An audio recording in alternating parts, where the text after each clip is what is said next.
আসসালামু আলাইকুম। পৃথিবীর আয়না ইউটিউব চ্যানেলে আপনাদের স্বাগতম। আমরা হযরত আলী রাদিয়াল্লাহু তাআলা আনহু এর জীবনে ঘটে যাওয়া কিছু সত্য ঘটনা বর্ণনা করছিলাম। আজকে এর দ্বিতীয় পর্ব।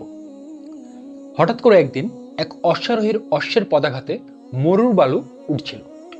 সে বাতাসের বেগে মদিনার দিকে ছুটে আসছিল।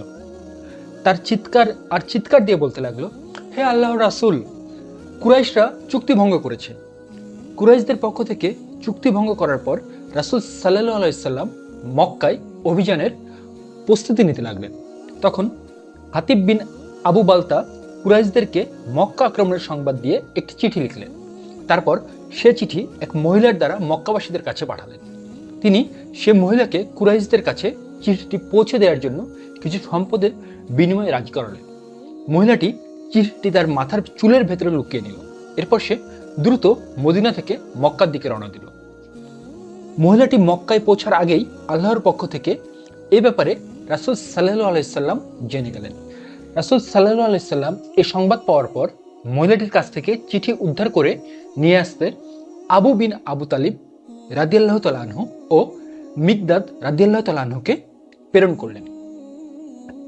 কোন কোন বর্ণনায় মিকদাদ রাদিয়াল্লাহু তাআলা আনহু এর পরিবর্তে জুবাইর বিন আওয়াম রাদিয়াল্লাহু তাআলা আনহু এর নাম এসেছে। নবী করিম সাল্লাল্লাহু আলাইহি সাল্লাম তাদেরকে বললেন, তোমরা দুইজন অমুক জায়গায় এক মহিলাকে পাবে, যে মহিলা হাতিব বিন আবু বালতার লেখা চিঠি নিয়ে মক্কাবাসীর কাছে যাচ্ছে। যে চিঠিতে আমরা কুরাইশদের বিরুদ্ধে যা করছি সে সম্পর্কে তাদেরকে সতর্ক করা হয়েছে। তখন আলী রাদিয়াল্লাহু তাআলা আনহু তার সঙ্গীকে নিয়ে ঘোড়া ছুটিয়ে চলতে লাগলেন। যেতে যেতে তার রাসূল সাল্লাল্লাহু আলাইহি সাল্লামের বলে দেওয়া জায়গায় গিয়ে মহিলাটিকে পেলেন। তারা মহিলাটিকে বলল, তোমার কাছে একটি চিঠি আছে। মহিলাটি ভীত হয়ে বলল, না, আমার কাছে কোনো চিঠি নেই। তখন তারা দুইজন মহিলাটির সাথে থাকা আসবাবপত্র সবকিছু তল্লাশি করেও কোনো কিছু পেলেন না। এমনকি তারা নিরাশ হয়ে ফিরে যেতে চাইলেন। কিন্তু পরক্ষণে আলী রাদিয়াল্লাহু তাআলা আনহু পূর্ণ ইমানের সাথে বললেন, আল্লাহর শপথ, রাসূল সাল্লাল্লাহু আলাইহি সাল্লাম এর উপর মিথ্যা ওহী নাজিল হয় না, আর রাসূল সাল্লাল্লাহু আলাইহি সাল্লামও আমাদের সাথে মিথ্যা বলেন না। আল্লাহর শপথ, হয় তুমি চিঠি বের করবে অথবা আমরা তোমাকে উলঙ্গ করব। যখন মহিলা তার দৃঢ়তা দেখল তখন সে বলল, আমার থেকে অন্যদিকে ফিরে দাঁড়াও। তখন তারা অন্যদিকে ফিরে দাঁড়ালেন। এরপর সে তার চুলের গোছা থেকে চিঠিটি বের করে দিল। চিঠি বের করার সাথে সাথে খুশিতে আলী রাদিয়াল্লাহু তাআলা আনহু এর চেহারা উজ্জ্বল হয়ে উঠল। তিনি চিঠিটি নিয়ে রাসূল সাল্লাল্লাহু আলাইহি সাল্লামের কাছে ছুটে এলেন। এখানে কিন্তু আমরা চমৎকার কিছু বিষয় দেখতে পেয়েছি।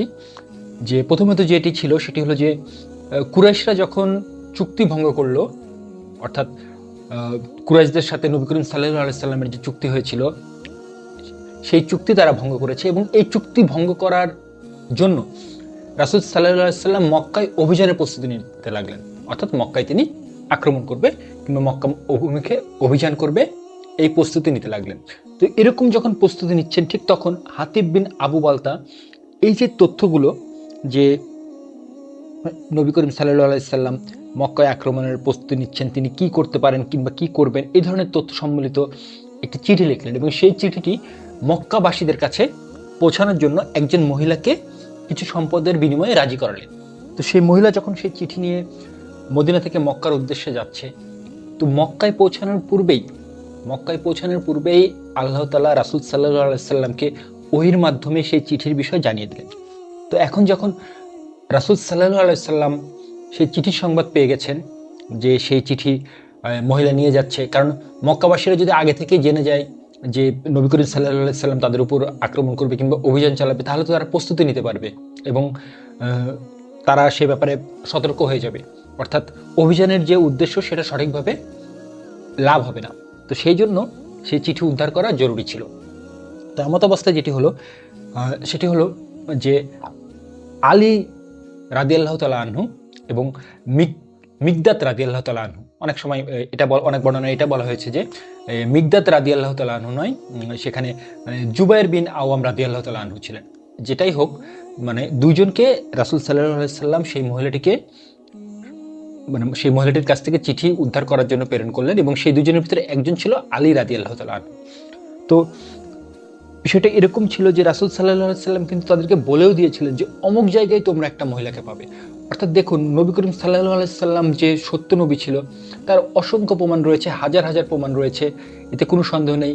কিংবা যারা ঈমান এনেছে, যারা মুমিন হয়েছে, তারা কিন্তু খুব সহজেই এটা অনুধাবন করতে পারে, তাদের অন্তর দিয়ে অনুধাবন করতে পারে যে হ্যাঁ, আল্লাহ ছাড়া কোনো মাবুদ নেই এবং আল্লাহর রাসূল এবং মুহাম্মদ সাল্লাল্লাহু আলাইহি সাল্লাম আল্লাহর বান্দা ও রাসূল। এটা কিন্তু যারা মুমিন তারা খুব সহজেই অনুধাবন করতে পারে, তার কথার মাধ্যমে, কাজের মাধ্যমে, কিংবা অন্য যে কোনো মাধ্যমে, অথবা আল্লাহ যেভাবে চায় সে মাধ্যমে। তো যেটা হয়েছে এখানে যে আলী রাদিয়াল্লাহু তাআলা আনহু এবং তার সঙ্গী সেই নির্দিষ্ট জায়গায় গিয়ে সেই মহিলাকে পেয়ে গিয়েছে। তো সেই মহিলাকে পাওয়ার পরে সেই মহিলার যে আসবাবপত্র ছিল সেগুলো সবগুলো কিছু তল্লাশি করা হয়েছে। তো তল্লাশি করার পরও কিন্তু সেই চিঠি পাওয়া যায় না। তো সেই চিঠি না পাওয়া অবস্থায় মানে একরকম নিরাশ হয়ে, হতাশ হয়ে যখন আলী রাদিয়াল্লাহু তাআলা আনহু এবং তার সঙ্গী ফেরত আসার চিন্তা করছেন, ঠিক সেই সময় আলী রাদিয়াল্লাহু তাআলা আনহু এর বুদ্ধিমত্তা দেখুন। উনি যেটা বলছেন যে রাসূল সাল্লাল্লাহু আলাইহি সাল্লামের কাছে কখনো মিথ্যা ওহী আসে না, এবং রাসূল সাল্লাল্লাহু আলাইহি সাল্লামও তাদেরকে মিথ্যা বলেন না। এই যে তার দৃঢ়তা, যে যেহেতু রাসূল সাল্লাল্লাহু আলাইহি সাল্লাম বলেছেন যে সেই মহিলার কাছে চিঠি আছে, তার মানে অবশ্যই সেই মহিলার কাছে চিঠি আছে। তখন তিনি সেই মহিলাকে বললেন, হুঙ্কার দিয়ে বললেন, কিংবা যেভাবেই বলুক এমনভাবে বলেছেন যে তুমি যদি এখন চিঠি বের না করো তাহলে আমরা তোমাকে উলঙ্গ করব। কারণ তার ভিতর এতটাই বিশ্বাস ছিল, তিনি এতটাই দৃঢ় প্রত্যয়ী ছিলেন নিজের ব্যাপারে যে যেহেতু রাসূল সাল্লাল্লাহু আলাইহি সাল্লাম বলেছেন সেই মহিলার কাছে চিঠি আছে, তার মানে অবশ্যই সেই মহিলার কাছে চিঠি থাকবে। এরপরে সেই মহিলা তার চুলের ভিতর থেকে সেই চিঠি বের করে দিলেন। অর্থাৎ নবী করিম সাল্লাল্লাহু আলাইহি সাল্লামের প্রতি ঈমান কতটা মজবুত ছিল এবং তার কথার প্রতি কতটা বিশ্বাস ছিল আলী রাদিয়াল্লাহু তাআলা আনহু। দেখুন যে সেই মহিলাকে অনেকভাবে বলার পরও সে চিঠি বের করছিল না, কিন্তু পরবর্তীতে যখন আলী রাদিয়াল্লাহু তাআলা আনহু দৃঢ়তার সাথে বলেছেন যে অবশ্যই তার কাছে চিঠি আছে, তখন কিন্তু সেই মহিলা চিঠি বের করে দিয়েছেন। এবং এর থেকে কিন্তু আমরা আলী রাদিয়াল্লাহু তাআলা আনহুর যে বুদ্ধিমত্তা সেটার পরিচয় পেয়ে, মানে সেই পরিচয়টা আমরা এখানে পাচ্ছি এই ঘটনার মাধ্যমে। আবু তালিবের পরিবারের সদস্য সংখ্যা বেশি ছিল। অর্থাৎ আলী রাদিয়াল্লাহু তাআলা আনহুর যে পিতা আবু তালিব, তার পরিবারের সদস্য সংখ্যা বেশি ছিল। তাই নবী করিম সাল্লাল্লাহু আলাইহি সাল্লাম তার চাচা আব্বাস রাদিয়াল্লাহু তাআলা আনহুকে বললেন, হে আমার চাচা আব্বাস, নিশ্চয়ই আপনার ভাই আবু তালিবের পরিবারটি বেশি সদস্য বিশিষ্ট, আর এখন খুব অভাব অনটন চলছে। আসুন আমরা আবু তালিবের বাড়িতে গিয়ে দেখি তার পরিবারের বোঝা কিছুটা হালকা করতে পারি কিনা। নবী সাল্লাল্লাহু আলাইহি সাল্লাম আব্বাস রাদিয়াল্লাহু তাআলা আনহুকে এই কারণে এই কথা বললেন যে আব্বাস রাদিয়াল্লাহু তাআলা আনহু এর আর্থিক অবস্থা অনেক ভালো ছিল। তিনি তার চাচার সাথে পরামর্শ করে বললেন, আমি আবু তালিবের একটি সন্তান প্রতিপালন করব আর আপনি একটি সন্তান প্রতিপালন করবেন। তখন আব্বাস রাদিয়াল্লাহু তাআলা আনহু বললেন, ঠিক আছে চলো। অবশেষে চাচা ভাতিজা দুজনেই আবু তালিবের কাছে এসে বললেন, আমরা দুজন আপনার দুটি ছেলের দায়িত্ব নিয়ে আপনার পরিবারের বোঝা একটু হালকা করতে চাচ্ছি, এতে আপনার মতামত কি? কথা শুনে আবু তালিব বললেন, ঠিক আছে, তোমরা আকিলকে রেখে বাকিদের মধ্যে যাকে ইচ্ছা নিয়ে যাও। তখন রাসূল সাল্লাল্লাহু আলাইহি সাল্লাম আলী রাদিয়াল্লাহু তাআলা আনহুকে নিলেন, আর আব্বাস রাদিয়াল্লাহু তাআলা আনহু জাফর রাদিয়াল্লাহু তাআলা আনহুকে নিলেন। এরপর থেকে আলী রাদিয়াল্লাহু তাআলা আনহু নবী সাল্লাল্লাহু আলাইহি সাল্লামের কাছে বেড়ে উঠতে লাগলেন, আর জাফর রাদিয়াল্লাহু তাআলা আনহু চাচা আব্বাস রাদিয়াল্লাহু তাআলা আনহু এর কাছে বেড়ে উঠতে লাগলেন। এই ঘটনার ভিতরে কিন্তু আমাদের খুব ভালো মানের একটি শিক্ষা রয়েছে। সেটি হলো যে আমাদের নিকটাত্মীয় কারো যদি পরিবারের সদস্য সংখ্যা বেশি হয়, অর্থাৎ সেই পরিবার চালানোর জন্য যদি পর্যাপ্ত অর্থ তাদের কাছে না থাকে, সেক্ষেত্রে কিন্তু আমরা সেই পরিবারের বোঝা কিছুটা কমানোর উদ্দেশ্যে সেই পরিবারের কোনো সদস্যকে নিয়ে কিন্তু আমরা লালন পালন করতে পারি। এটি কিন্তু আমরা এই ঘটনার ভিতর থেকে শিক্ষা লাভ করছি, যেমনটা নবী করিম সাল্লাল্লাহু আলাইহি সাল্লাম করেছেন। এবং তিনি একই সাথে কিন্তু উনি যে শুধু করেছেন সেটিই নয়, তিনি কিন্তু তার চাচা আব্বাস রাদিয়াল্লাহু তাআলা আনহুকেও এই ব্যাপারে অবহিত করেছেন, এবং তার কথা শুনেই কিন্তু আব্বাস রাদিয়াল্লাহু তাআলা আনহু একজনকে প্রতিপালন করতে রাজি হয়েছেন। অর্থাৎ আমরা যদি নিজেরা অন্য আমাদের কোনো আত্মীয়র বোঝা কমাতে নাও পারি, হয়তো আমরা দেখতে পাচ্ছি যে কোনো একজন আমাদের নিকট আত্মীয় অথবা আমাদের পরিচিত কেউ যার ঘরে সদস্য সংখ্যা বেশি হওয়ার দরুন তিনি সেই পরিবার ঠিকভাবে চালাতে পারছেন না তার অভাব অনটনের কারণে, তখন কিন্তু আমরা নিজেরা যদি নাও পারি,